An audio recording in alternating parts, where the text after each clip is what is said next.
The best way for me to answer that is one, you have to have a look at my Google My Business reviews because those are people that have received what they anticipated, what they Hmm. wanted, what they were attracted to come to me, what was the work experience, and Hmm. their desired outcomes. It's not a goal. A goal is I want a car, I want a house, I want a certificate, whatever, Hmm. education, what have you. I want a girlfriend, a boyfriend, whatever, a dog. An outcome is what it does for you. Welcome to Career Coaching Secrets, the podcast where we talk with successful career coaches on how they built their success and the hard lessons they learned along the way.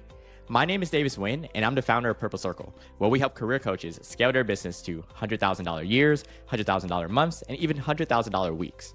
Before Purple Circle, I've grown several 7 and 8 figure career coaching businesses myself, and have been a consultant at 2 career coaching businesses that are doing over $100 million each. Whether you're an established coach or building your practice for the first time, you'll discover the secrets to elevating your coaching business.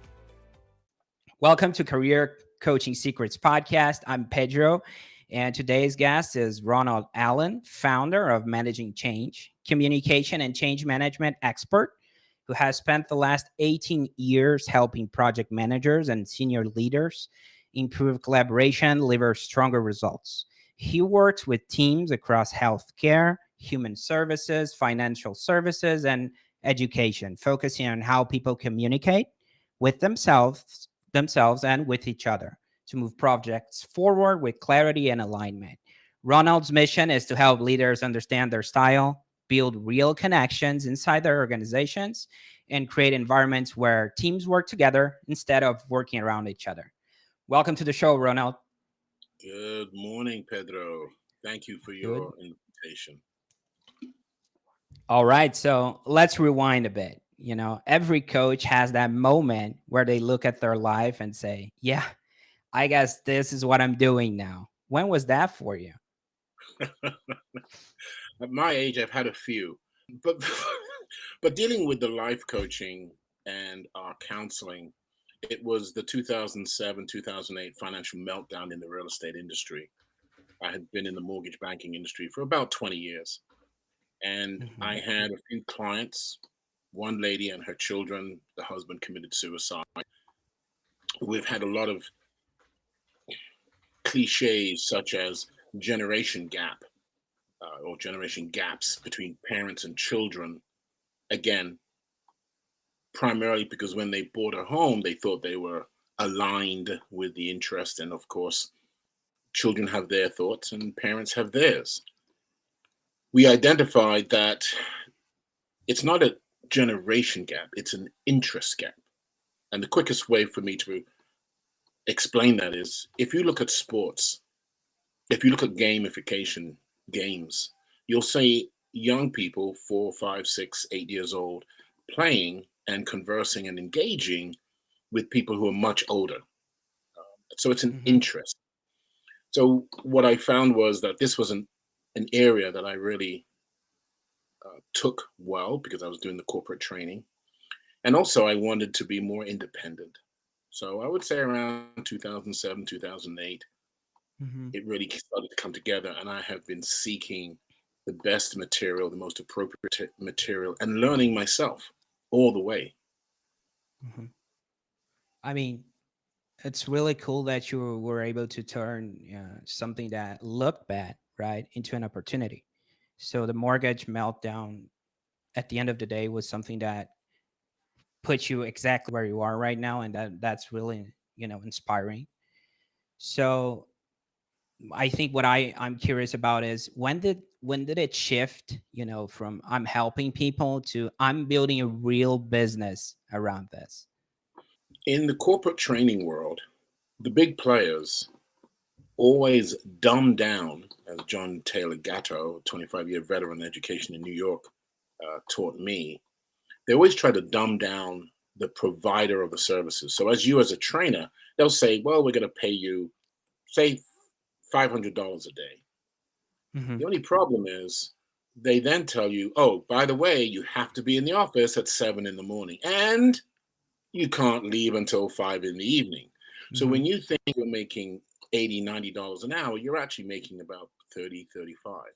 The change came when I started recognizing more and more opportunities were not opportunities. I was right back to being an employee. So Mhm.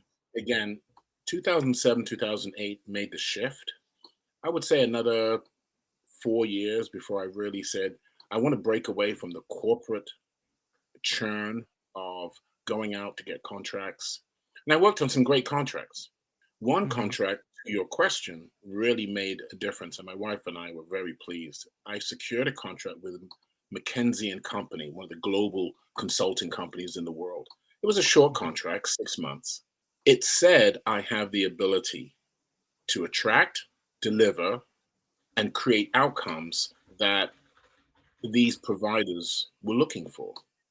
And so I kept building from there. I had to find, stumble, scratch, Mhm. bump your knee, bump your nose up against all kinds of adversity. And yet it was the desired outcome that we were looking for. I say we because I don't know too many other coaches that constantly bring in their partners as a significant player in their success. And I think Mm. that's what differentiates us because even when we go out to meetings and sessions, we don't see the partners, or the partner is very silent, Mhm. which may or may not be a good thing. But yeah, we secured that contract. I secured some others with TSA when we had the 9/11 um, attack in New York, Washington, Mhm. Virginia. And we've been slowly building from there. There are some other things that helped us develop, but I'll hold that for a little later question. I'll work that into a little later question. Mhm. Yeah. Okay, so it's interesting the fact that Mackenzie was that actually shed that light, right? That you're capable of doing this, you can go for it, and then you turn into a business. So after you got rolling, who were, I mean, despite Mackenzie, who were the people that kept showing up? The ones you realized, okay, these are my people. Right. I have to say, one, it was my educational background. I really do. My parents put me into a school where the kids came from literally all around the world. The first time I met, for example, Kajda, he was a Polish guy, young kid. We were like 9, 10 years old. Pride Park College, still in existence in Bath, in England. Shula Musakanya, his mother ran a bank in Nigeria. Chris Anyura, father was a big businessman in Kenya. Anderson from Singapore, right? 40 years, Hmm. Singapore rebuilt its whole economy. Today, it's a burgeoning opportunity for many. So I would say that was a catalyst that still serves me today. I prefer to be around an international group of people. That Hmm. led me, I would say, or has guided me to look for those types of opportunities. And that's why I'm starting to focus on immigrants, immigrant families, corporate. 40% of American CEOs are immigrants. I'm talking Fortune 1000. Franchise owners, 30% are immigrants and they're successful. Women are going at 60% successful. So I've always already been embedded in a group of people that if I didn't recognize it, I'd have missed the opportunity. So I'd Hmm. say to some coaches, go after your passion, go after what, as I say, you are naturally drawn to. Because if you can just get basically 1% of the market, you're doing Hmm. fantastic. I think a lot of people get it confused when they see, Facebook and Google managing control whole operations. But all you really need is a 5% of a market, 10% of a market. If you're a solopreneur, and Hmm. you'll live very well. There were some other opportunities where people had asked me to do some training, and I span off into our first aid services because it's a natural fit. It was a natural fit. So, yeah, go after what you naturally are drawn to, be Hmm. passionate about it, use that international. Now we definitely have an international menu, Hmm. if you will, of successful companies, businesses, and individuals. One comes to mind. There's a lady in Vietnam after the Vietnamese War. She turned her small bottling business into the Right. size that Coca-Cola approached her to buy a share. And she said, no, I don't want to be part of that. So Wow. that's another right? You think, oh, I want to sell my business to a big Uh-huh. conglomerate. Absolutely not. It's a passion. It's your legacy. It's not just. I think to a great extent, and it's not just in the West. Hmm. It's global. People think they want to be a gazillionaire and play in the big market, and that's not always the sweet spot. I mean, that sounds very cool. I mean, the fact that you're so open-minded, about reaching out to international, that's really struck a chord. That's interesting. And I mean, that's the coaching side, right? Now, let's talk about the part nobody escapes, marketing. How do people usually find you, I love it. I love it. I know nothing, and this is kind of my whole mindset of constantly learning. I'll say to people, I know nothing of marketing, and yet Mhm. today, and remember, I'm at an age where I didn't even have computers until I got to college. Right? I didn't have a computer till I got to college. Yet kids today, they're born holding a Mac or a tablet, right? They're born with it, Mm-hmm. right? But I'm using Go High Level. I've got an AI Mm. bot. I have my workflows. I have my snippets. I have my scheduler. I have a prospecting tool. I have my listing, which serves my SEO. I have the widgets. I love the stuff. Mm-hmm. I have an Apple. I'm speaking to you on a Mac. We have two Windows systems. My wife is about to buy me 3-screen projector. You know those 3 screens you can plug your computer to. We're going to be the Mac Daddy of the old I folk. love it. I mean, Really? it sounds like you're being a little too humble. Nothing from getting go high level. That's not nothing. That's not nothing, It, Ronald. it's because we had been building on WordPress, SiteGround, Mm. GoDaddy. I've used. All right, let's put it in perspective.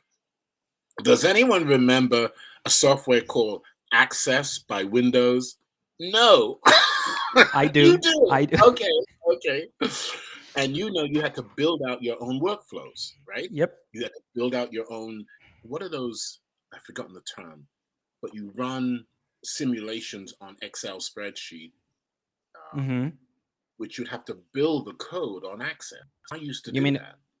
I think it's the macros, but I'm not sure. Macros, yes, the Oh, macros. I There you got that go. right. Right. Nerd So alert. yet it's understanding the limitations that we had, that Mm-hmm. now we embrace the technology that allows us 24/7 to engage with people. And I'll give you a really sweet spot, a quick story and then a sweet spot. Mm-hmm. The story is fast. So when my mother came to America in 68, 69, her sister, who was in America, said, you got to come to America. This is where the money is. Mm-hmm. I asked my dad. We didn't have a phone, and we're talking rotary phone, right? Like, wait 5 seconds, wait 5 seconds. I know. I'm also aware of those. Oh my God, you're older than I thought. Then okay, that's cool.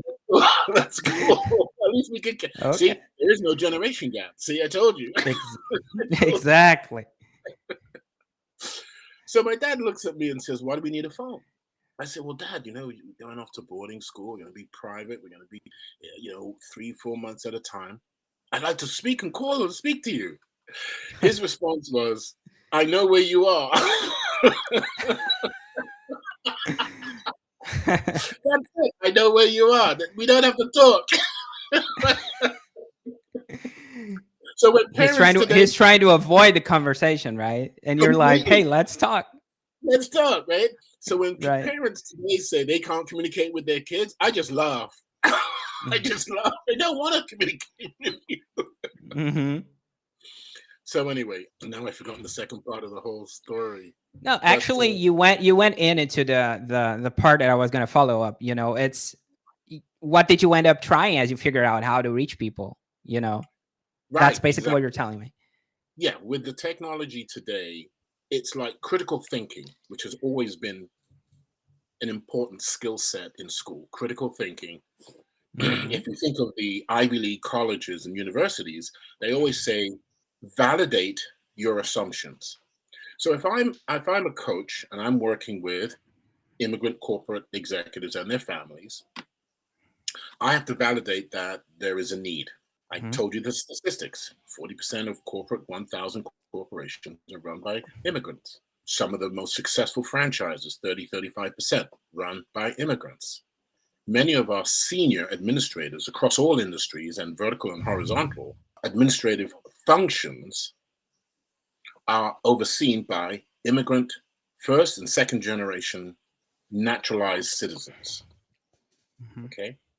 If we look at the high sciences, STEM, once again, so you have to say to yourself, one, is this a passion of mine? Is this really an interest? I'm not just doing it because it's a fad. I'm not just doing it.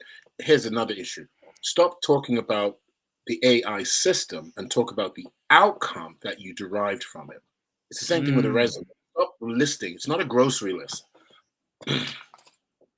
Gemini, by the way, is a fantastic tool. I hate grocery lists. Gemini, I created an Excel spreadsheet. I put all my groceries onto it. I took pictures of all my groceries and I told Mhm. Gemini, run a spreadsheet that would adjust based on the 5 main supermarkets we go to and the price Mhm. point. And now we're going with a tablet. People are looking at us like, what are you old folks doing with a tablet? One lady came up to us and I showed them. She said, wow, that's fantastic. You got the picture of the item. Let's say it's a chutney. I love chutney. I love marmalade, real marmalade. And then you have the price. You have the item, the description, the Mhm. price, and maybe 4 or 5 places you buy it from. The system Gemini AI is constantly picking up the different prices. Now we call Grubhub or DoorDash and say, deliver it. We don't even leave the Mhm. house. So again, it comes back to using the technology to get the desired outcome. I'm not just Mhm. using it because it's a cool thing because I want to be lazy. Now, I can spend more time with my dogs. I can spend more time reading and studying my material because it's the technology doing the heavy lifting, doing the heavy Mhm. lifting. Yeah, when you mentioned this, the business side, we've seen a lot of technology. uh, I've seen at least being born and dying. For example, the CDs, the DVDs, and Yeah, that yeah, brings back my question, which is, I want to talk business for a second, because you mentioned the outcome, and that doesn't change. That's just another tool. The AI, the even coaching, it's a tool, right? It's a tool to reach specific outcome, but it's a tool. So right, people find you, they resonate with your work, and eventually they want to know what working with you actually looks like. right, So everyone builds their coaching business a bit differently. So when someone actually becomes a client, what right. does that experience look like right now? The best way for me to answer that is one, you have to have a look at my Google My Business reviews because those are people that have received what they anticipated, what they Hmm. wanted, what they were attracted to come to me, what was the work experience and Hmm. their desired outcomes. It's not a goal. A goal is I want a car, I want a house, I want a certificate, whatever, Hmm. education, what have you. I want a girlfriend, a boyfriend, whatever, a dog. An outcome is what it does for you. So I'll give Hmm. you, in terms of business, when someone says, and in fact, a church has 67 congregations up and down the Eastern Seaboard. They brought Hmm. us in because they saw us on Google.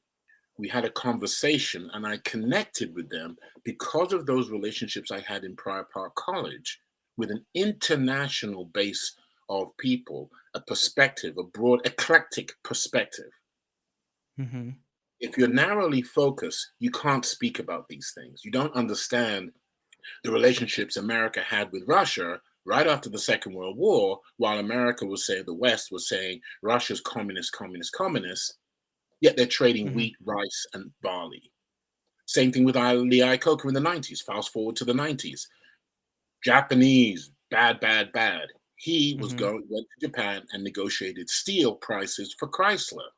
So when you think of business, you have to say to yourself, okay, what am I trying to deliver?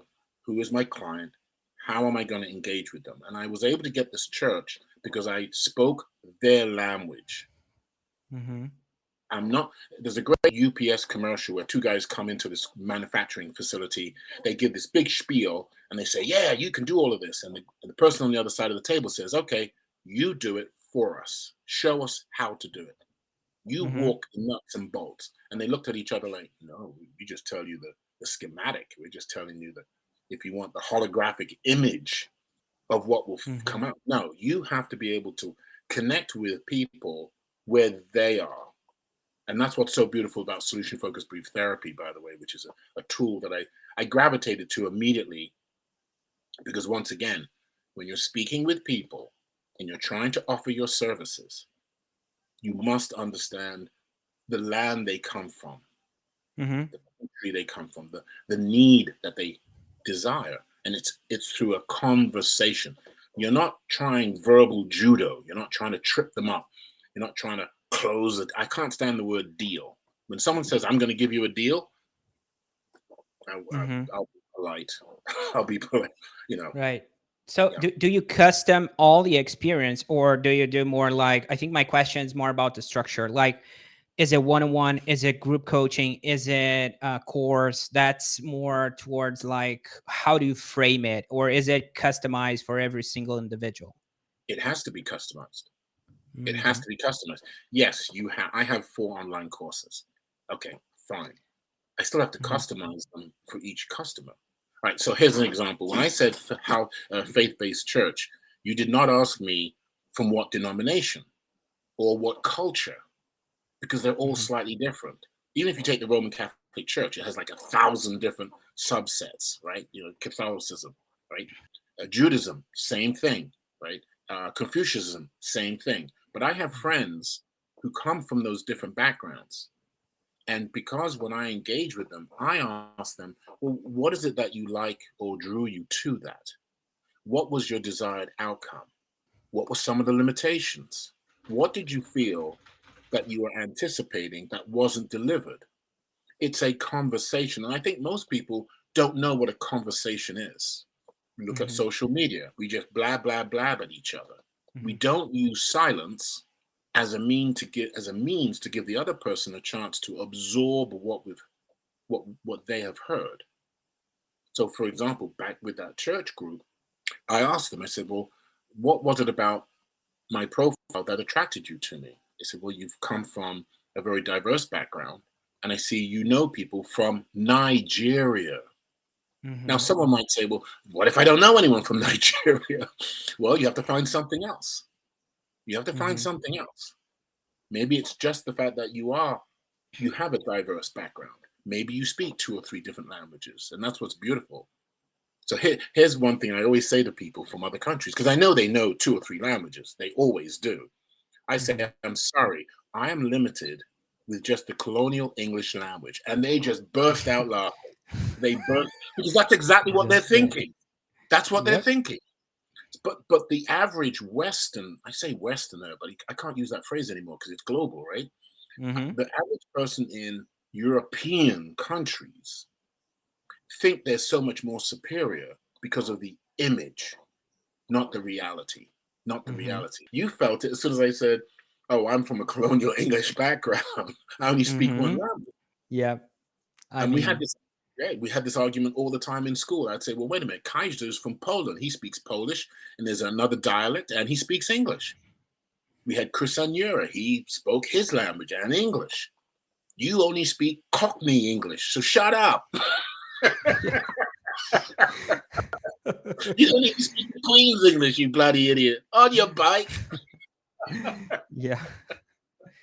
I mean, I love that your work is super customized, and it seems like it's pretty hands-on. How do you think about capacity so you don't stretch yourself too thin? You may have heard of a gentleman called Alan Weiss. 40 years in the past, he's the purveyor, the catalyst behind value-based pricing. And that says instead of going out for dollars for hours, you look for the value. And you, Mhm. again, in the conversation with people, you ask them, what is the value of you acquiring or being or realizing the desired outcome? What is the value of it? Of course, you're going to establish objectives, establish goals. You're going to establish the measures by which you acknowledge that you've achieved them. By the way, that's an critical part of the conversation. And Mhm. then you say, what is the value? Well, we'll save $500,000, $4 or $5 million. I'll save my child from going to detention or being taken away by the state if I do counseling with the municipalities. Then what is that worth to you? I've taken them away from dollars for hours and I've made it more emotional. And they now say, you know what? Two, three, $400 an hour is nothing. 4, 5, Mhm. 10% is nothing because I am not costing them anything. I'm not costing them. See, that's the problem with the capitalistic system and the concept of I'll give you a good deal Mhm. is that it's temporary. Whereas if you think of Mm. value, I can now take that thinking and I can apply it to something else. And the classic is this: the other day, we did this in our own home. Excuse me. So I mentioned to you, I have 5 dogs. So we're Mhm. burning through 150 a week, easy. So now it's Christmas. I won't mention the company names, but there are 3 companies that offer 40 and 35% discounts if you use an automatic payment system. In other words, uh, it's called forced continuity. Every month they charge you, they send you the product. They charge you, they send you the product. So I said to my wife, I said, wait a minute, you've got 3 companies here. That means we could have 6 months of heavily discounted product pricing. And we will just cancel as we go, as we rotate. Mhm. It's the thinking behind it. It's not just, it's recognizing those opportunities, executing on them, and then getting the desired outcome. Mhm. That's that's where, again, back to critical thinking, right? And if you take it in business, Walmart is the worst. They'll have 4 or 5 vendors in a room, all Mhm. selling pretty much the same product. And this is going back 20 years, guys. This is not something new. And they'll force them to haggle right in front of them. Dell doesn't own anything until the product is all assembled. And then they place it in what's called a World Trade Center, which is all around America, all 50 odd states. Puerto Rico, Alaska, they all have these World Trade Centers, not just New York, where again they don't pay any taxes. So it's a thinking. You have to use these thinking skills across all your life, not just a business, your family, your children, husbands and wives. My wife has this beautiful sign here: love, honor, and negotiate. She gave it to me many years ago. She hates it Mhm. because I negotiate everything. But you Oh have my. fun with it. But you have fun with it. This is not, hardcore. Oh, no, Mhm. it's, you want to take the dog out, you take the garbage out.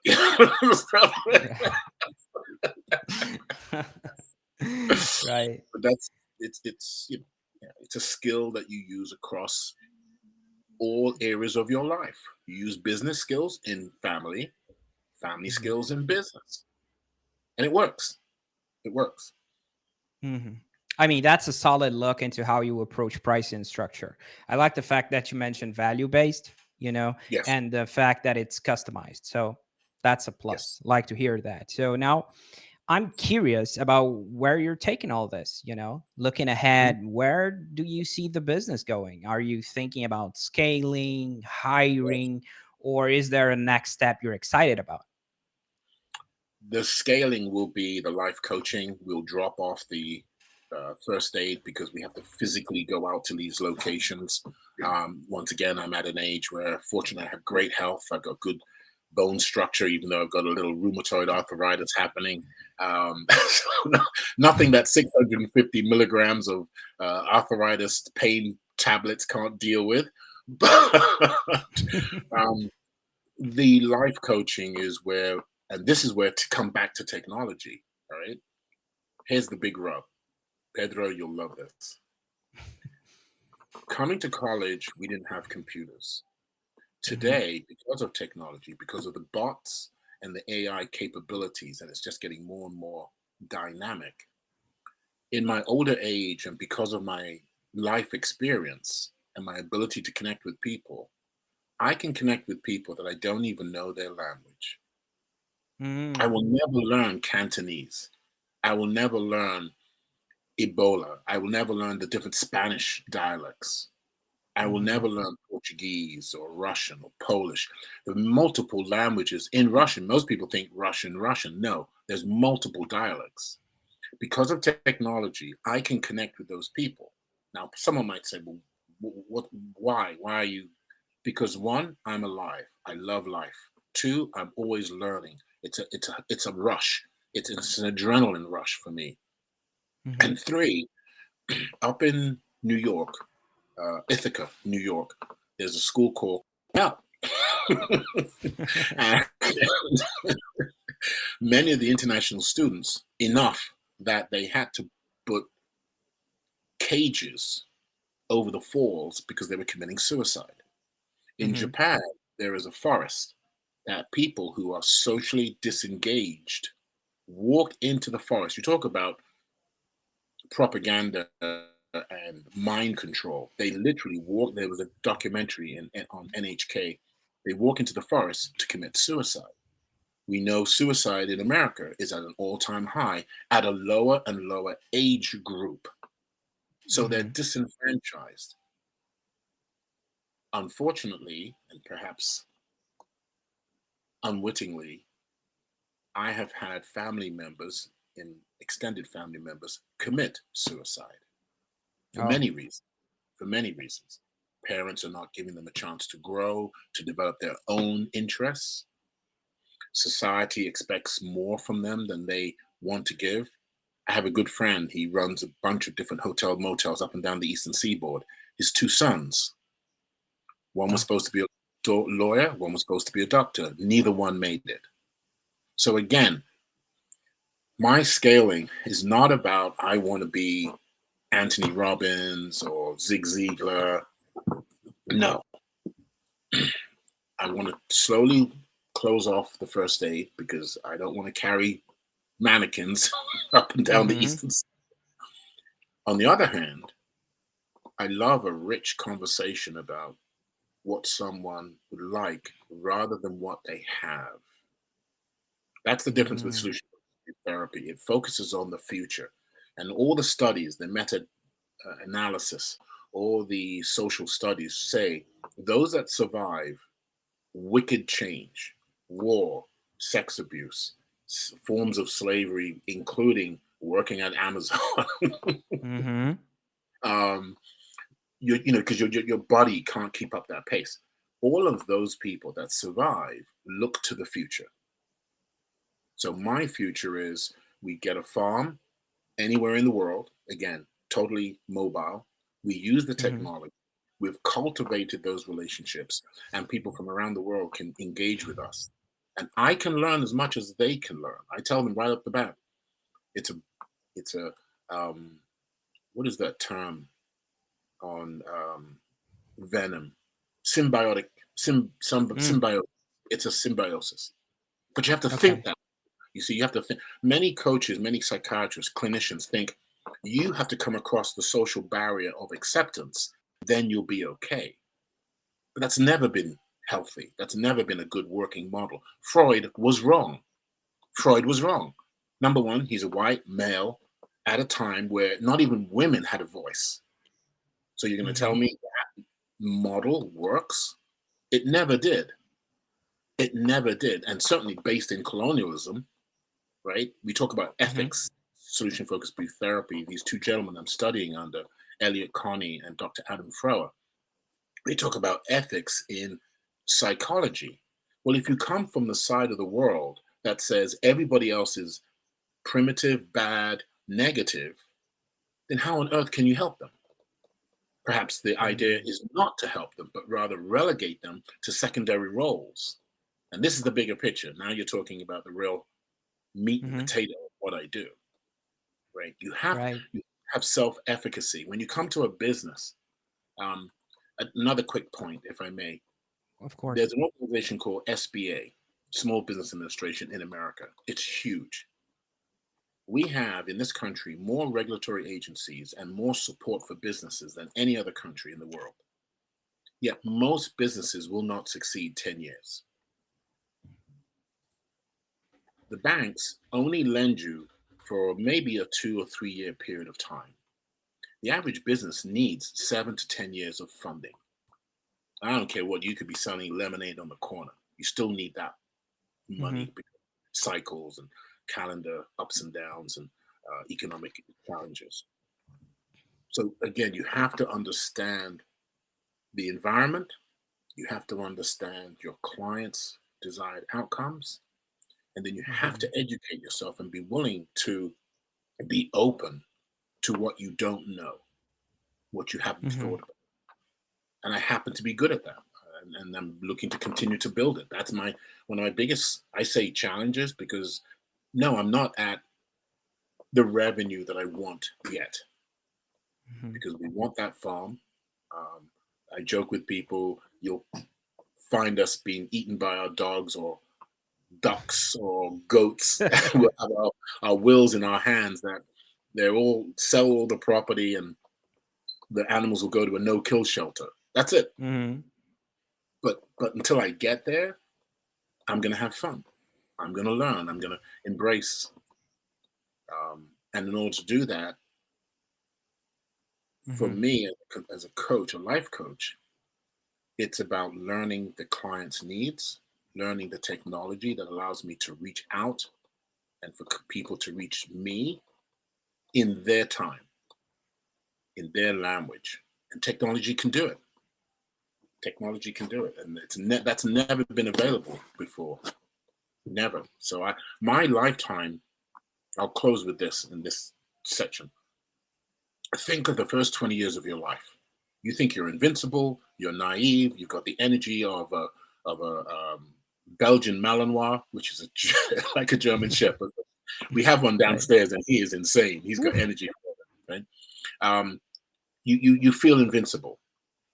So when you hit your 50s, 60s, and 70s, what if you took those 20 years from the beginning of your life? If they were pleasant, not everyone's life is pleasant, let's be honest, Mm-hmm. and you said, let me use that youthful arrogance and bravado and Mm-hmm. that desire to discover and navigate new opportunities, instead of saying, well, I'm going to go sit on a toadstool, I'm going to go and play bingo, I'm going to go to the casino, I'm going to relegate myself to the back office, Chateau d'If in the Count of Monte Cristo, Chateau d'If was go into the basement and die. No, you should be doing the reverse, because you know what life is about. You know the challenges. You've been hit, you've been knocked down. So get up and do what you like. Get up and do what you are naturally drawn to, because this is it.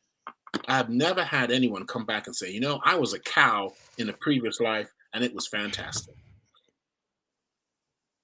That's Right. really, I know it's business, Pedro. Mm-hmm. It's just that the real value of your business is in achieving the desired outcomes so that you can pass on that legacy. Right. That's the real value. It's not in systems. It's not in $1 million portfolios. The corporate executives that are passing on, they'll all tell you, I wish I'd spent more time with my children or my grandchildren or the Mm-hmm. wife or doing things I really loved. Mm-hmm. But we're I mean, so treadmill. scaling life coaching, by the looks of it, it sounds like a means to an end, right? So, of course, whenever we're aiming toward the next chapter, there's always something we're refining in the present. So, I understand the fact that you mentioned it's not about systems and it's not about the next fancy tool, right? It's about the outcome. But I want to understand from your perspective, what are you currently trying to improve or tighten up in your business that so you can get that Yes, outcome, absolutely. which is getting Absolutely. outcome for your clients, right? Absolutely. It is utilizing Go high levels, Mm-hmm. I'll say infrastructure.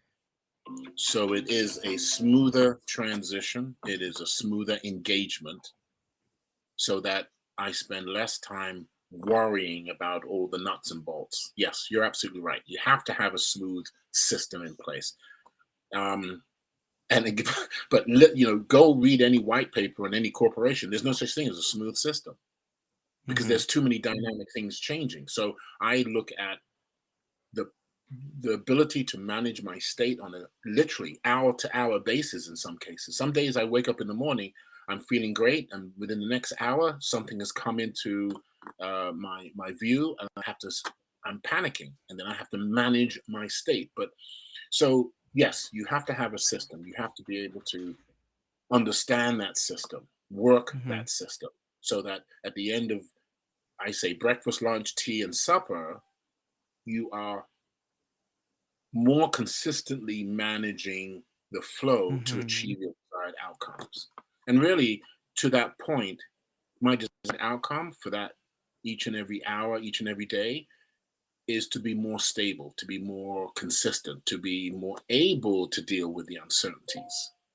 Because there's always going to be Mm-hmm. uncertainties. There's always going to be uncertainties. Um, Right. It's a balance, right? It's between don't get lost in systems. Don't forget the main goal here, which is the outcome, right? I mean, it's a fine it is, balance. it is a balance. It's a mental balance.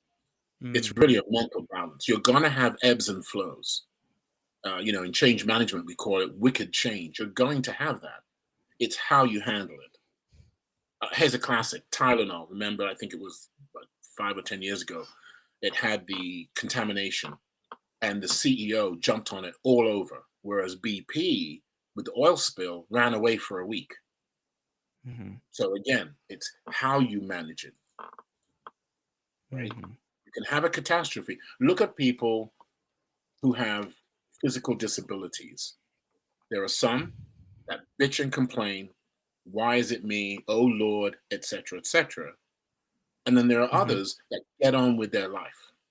There was a great video the other day, I think it was on Facebook, and the guy had no arms and he's shoveling stones, not just dirt or hay, stones into a bucket. And the caption read, "And tell me why you don't have a job." Mm-hmm. You see, so that's where the management of yourself then is poured into your business. And instead of saying, okay, there's all this technology, I'm confused and I'm intimidated, take bite-sized pieces. Go back to your proverbs, bite-sized pieces. Did you know in college, did you know in high school what you know in college? No. Did you No. know in your 20s and 30s what you knew in college? No. And if you keep going on like that, you'll realize it's a process. It's a process. Right. So your business, I, I want to sell widgets. Okay. Do you have the machinery? Do you have the capital to invest in the machinery? Do you have the skilled tradesmen to have in your business? I've also partnered with Temple University for 4 years with their interns. And some of them are fantastic, and others I wouldn't throw a stick at. But I keep going. I keep going. I don't have a phone, so I'll send you a letter. For my dad, right? If Mm-hmm. if my phone is down, if my computers crash, Mm-hmm. all my computers crashed one time. We went to the library, free computers. Then we found out they even lend free laptops. Hello. So it's resourcefulness. Mm-hmm. It's not one or the other. It's not A or B Mm-hmm. or better than it. It's what do I need to get that desired outcome for that client, and the client will recognize it. We had a gentleman the other day. He is in transportation. This is the first aid business service. He's in transportation. The Department of Human Services, because they oversee his business, requires him to have an administering emergency oxygen certification through the American Red Cross. He told me he called 6 different vendors, all of them American Red Cross and American Heart Association. None of them did it. I took 2 weeks, not paid. I found out what he had to do. I checked with the American Red Cross. I checked with the Department of Labor. I checked with the Department of Human Services and Transportation, because those are the 3 that impacted his business. And I found out, yes, I'm already certified to do that service. I had to invest in an oxygen tank and a valve, pretty expensive. And then I said to him, look, can you put 4 people together? You know, he brought 10. He brought 10 people, 2 separate sets of classes. Wow. Because I worked with him. Because he saw I wasn't just a seller of a service. I was someone that was trying to help his business. And then in the class, I told him, these are the ways you can generate more business with your clients. And one was, call up your insurance company, tell them if you negotiate better pricing because you have these certifications. And he called them right there in the class. I didn't realize by the end of the class, we were there 4 hours. They said they were going to come out and speak to him and see if they can work with his other businesses to give them a better deal. Got him for life. Got him for life. So the coaching is not just, to your point before, it's not just one-off. It's not just unique. It's not just customized. It's recognizing what that customer really, what is their business? How do we sustain their business? Because he brought his employees to be certified. He paid for them, all of them. 4 hours, made some very nice money on that. At the end of the day, it's about resources, right? Absolutely. It's about resources and how to be resourceful. It's knowing what does a priest with a congregation of 400 people need. We did some workshops, and I said, I want to do your volunteers. She said, well, why volunteers? I said, because they're the backbone. Those are your spiders in the communities. And when I brought them in, instead of me telling them what to do, I said, I want you guys to break into groups of 5, I think it was, or 6. I said, I want you to identify something that you feel will contribute to the health, not well-being, health of your church. She walked away with 20 new initiatives in 3 hours. They feed themselves. It's not me. When I leave, you have to be self-contained. That's the problem, by the way, with our educational system. It's based on a pedagogy, which is I will tell you, I'll instruct you, and I'll test you to say that you know what you're doing. But in reality, it should be, how do you apply what you've learned, given the constraint or the dynamics of the environment you live and work in? And we find these so-called third world countries, we find that people are incredibly resourceful because it's life and death, right? You've heard that, you know, when you're at the beach, you either make it or you don't, right? And that's why I call them nature's best animals. There is no yes and no. There's no ombudsman or legislative committee setting up funding, you know, to help them cross the road, right?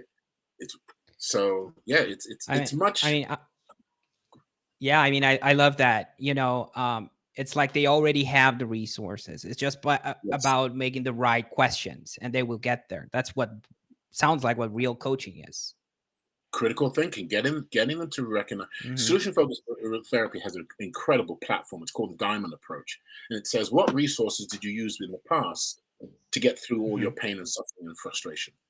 And then it'll say, historically, how have you managed? And even if someone says it's crap, I still want to commit suicide, you say, well, what is it that up until today you have not? Because now it's drawing on their strengths, it's drawing on their resources. Same thing with businesses. You know, oh, so-and-so is a problem, or we don't, you know, the big issue right now with Amazon is the unions, right? Well, you have to seek life elsewhere. Sometimes, and that's even with the first aid, I start off my class, I say, do you know what percentage of the time when first aid is used that you're successful? And most people think it's 60, 70, 80%. It's only 25%. But think again, the top producers in any sports only score 33% of the time. Mm-hmm. So what am I saying? I'm saying the reality of life is that most of the time, which is also Buddhism, is that you will have difficulty, you will struggle. But we're in this fallacy, we're in this la la land. I call it Mary Poppins, Peter Pan, or I should say Mary Pan, Peter Poppins. It's a fallacy. And so when Right. you're programmed to believe a fallacy, when reality hits you in the face, you do a Karen. You do a Karen, or you do a what is it? You need timeout in a corner. You Mm-hmm. know, so Right. you know, yeah. I mean, that's pretty impactful. And I love the fact that you compared with the sports analogy, because people Yes, tend to see the success and think it's all yes. about success. There's no, there's no suffering in between, but there is, and there's a lot. And Ronald, and if someone listening wants to connect with you or follow your work, where can people find you and connect with you? I was going to be facetious and say no, they can't. They need to hop on right here, or Right here, right now, dadgummit. Uh, ManagingLifeChanges.com is our main website. Managing okay. Life's Changes. And of course, to connect myself, I put that out there. It's on my Google business, 609-247-2799. And of Mm-hmm. course, email Ronald at ManagingLifeChanges.com. Mm-hmm. Okay. I mean, We'll there see were me a at few all. things you shared today that really stuck with me. Turning the mortgage meltdown into an opportunity. That's that's really impactful for our listeners, I believe. So also the fact that you're so open-minded about the international aspect of coaching. You don't see it as a challenge. You don't see it like something that could be even a competitor. Oh, maybe there's a coach in Vietnam, or maybe no, you're looking at it as an opportunity. So that's also Absolutely. very impactful. And the last point that really struck me was that you're so value based. You're a grounded guy. It's like focused on impact, old school style. I really like that, and I believe our listeners will also love that. So Ronald, I appreciate what you do, and I appreciate you being here and sharing so openly today. Okay, it was great having you on. Okay. Pedro, thank you. Thank you for your time and this opportunity. Really appreciate it.